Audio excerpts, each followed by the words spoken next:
Hello friends, once again welcome back to my channel. So आज का हमारा topic है Maisie's galaxy why in news, चर्चा में क्यों।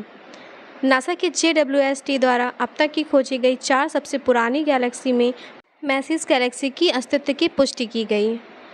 शोधकर्ताओं द्वारा इस गैलेक्सी की उम्र की पुष्टि स्पेक्ट्रोस्कोपी द्वारा की गई। जेम्स वेब स्पेस टेलीस्कोप ने पुष्टि की है कि मैसी की आकाशगंगा अब तक देखी गई सबसे पुरानी आकाशगंगाओं में से एक है। अपने खोजकर्ता की 9 वर्षीय बेटी के नाम पर यह आकाशगंगा मानवता द्वारा देखे जाने वाले सबसे पुराने क्षेत्रों में से एक है। तो मैसीज गैलेक्सी का नाम मैसी कैसे पड़ा, चलिए जानते हैं। इसके पीछे एक छोटी सी स्टोरी है।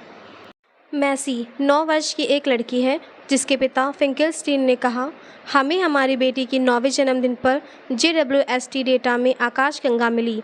मेरी बेटी का नाम मैसी है और वह मुझे अपने नाम पर एक आकाशगंगा का नाम रखने के लिए कह रही थी और मैंने उससे कहा कि हमें वास्तव में ऐसा करने की अनुमति नहीं है, लेकिन हमने इसे उसके जन्मदिन पर पाया। मैंने इसलिए इसे मैसी की आकाशगंगा कहना शुरू कर दिया। फिंकेलस्टीन ने समझाया, जब पेपर पर लिखने का समय आया और हम इसके बारे में बहस कर रहे थे कि इस आकाशगंगा को क्या कहा जाए, क्योंकि हम लोग इसे पहले से ही मैसी की आकाशगंगा कह रहे थे। लोगों ने सुझाव दिया कि हम इसे मैसी की आकाशगंगा ही कहेंगे, देखते हैं आगे क्या होता है। हम इसे प्राप्त करने में कामयाब रहे और इसी के माध्यम से उसका नाम प्रकाशित किया गया।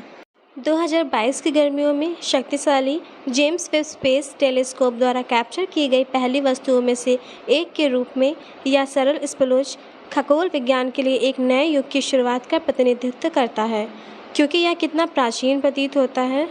और अब वैज्ञानिकों ने आधिकारिक तौर पर पुष्टि की है कि जिस बिंदु पर हम मैसी की आकाशगंगा देखते हैं उस दौरान ब्रह्मांड कितना पुराना था, जिससे यह निष्कर्ष निकला कि यह क्षेत्र वास्तव में अब तक खोजे गए सबसे पुराने क्षेत्रों में से एक है। टीम के अवलोकनों से पता चलता है कि मैसी की आकाशगंगा तब अस्तित्व में थी जब 13.8 अरब वर्ष पुराना ब्रह्मांड लगभग 390 मिलियन वर्ष पुराना था, जो हमारे ब्रह्मांडीय विस्तार के लिए अविश्वसनीय रूप से युवा है। अब बात आती है कि जब मैसी की आकाशगंगा देखी गई तो ब्रह्मांड कैसा था। फिंकेलस्टीन ने बताया कि मैसी की आकाशगंगा आज आकाशगंगा सहित ब्रह्मांड की आकाशगंगाओं से अलग होगी, क्योंकि यह बहुत छोटी है। यह आकार ब्रह्मांडीय इतिहास के उस युग के दौरान ब्रह्मांड की सघन स्थिति के कारण है। फिंकेलस्टीन ने कहा, जब मैसी की आकाशगंगा को देखा गया तो ब्रह्मांड काफ़ी सक्रिय था, क्योंकि आज की तुलना में बहुत छोटा था, इसलिए सब कुछ बहुत कम मात्रा में कुचला हुआ था।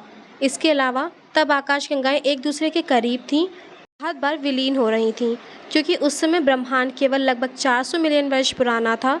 अनिवार्य रूप से चारों ओर मौजूद सभी तारे युवा थे, इसलिए बहुत अधिक चमकीले और नीले तारे थे।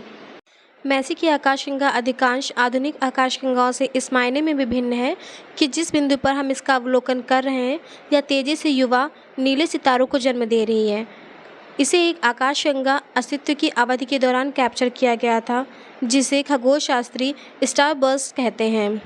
क्योंकि इसके युवा तारे चमकीले और नीले हैं, इसका मतलब कुछ हद तक विडंबनापूर्ण है कि यह अत्यधिक लाल रंग की आकाशगंगा वास्तव में खगोलविदों की अपेक्षा से कहीं अधिक नीली है। फिंकेलस्टीन ने कहा, आज चारों ओर छोटी आकाशगंगाएं हैं, लेकिन मैसी आकाशगंगा बहुत अधिक दर से तारा का निर्माण कर रही है और यह बहुत अधिक कॉम्पैक्ट है। यह वास्तव में तारों की एक नीली सघन गेंद की तरह है। यह नीलापन टीम को यह भी बताता है कि मैसी की आकाशगंगा में भारी तत्व कम हैं और इसमें ज़्यादातर हाइड्रोजन और हीलियम की मौलिक संरचना है। मैसी की आकाशगंगा भी खगोलविदों की प्रारंभिक आकाशगंगा की अपेक्षा अधिक चमकीली है, एक विशेषता जो JWST के साथ देखी गई अन्य प्रारंभिक आकाशगंगाओं के साथ भी पाई जा रही है। तो ये थी मैसीज गैलेक्सी के बारे में कुछ इन्फॉर्मेशन। आई होप आप लोगों को ये वीडियो इन्फॉर्मेटिव लगी होगी। Subscribe the channel for more informative videos.